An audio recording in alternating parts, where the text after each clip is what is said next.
Bonjour à tous, aujourd'hui je vais faire une petite vidéo sur un fruit de par chez nous qui s'appelle la gadelle. C'est vraiment une toute petite baie, comme vous pouvez voir dans mes mains.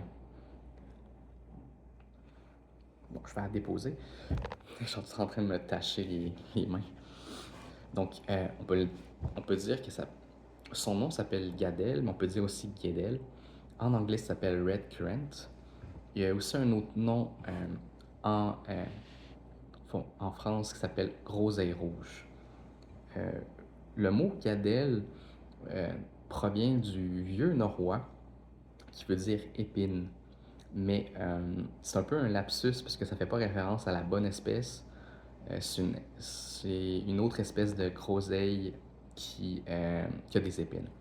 Mais celle-là, dans le fond, l'arbuste de gadelle n'a pas d'épines. Donc, voilà.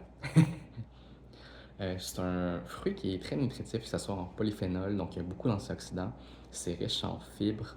Il y a même la pectine qui va servir à faire figer pour les marmelades ou les confitures.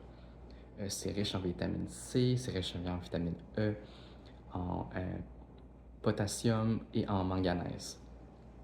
Donc ouais, c'est vraiment une baie très intéressante, mais elle est un peu boudée comme des épiceries, parce que c'est quand même une baie pas très grosse. Il n'y a pas beaucoup de culture intensive dans l'agriculture. Mais on peut trouver des autocueillettes. Moi, justement, j'en ai ramassé par moi-même chez les parents de ma blonde. Donc, il me reste juste à y goûter.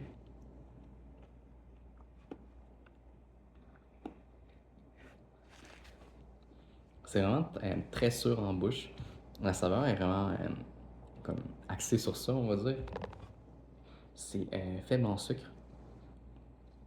Mais ouais, c'est bon. Puis, avant que j'oublie, un peu d'histoire. Donc, la première mention des gadelles est autour du 14e siècle, au nord de la France. Donc, on peut dire que l'origine est là, même si ça se répand quand même vite comme fruit. Après ça, euh, pour l'Amérique du Nord, c'est plus autour du 17e siècle qui est apparu par ici.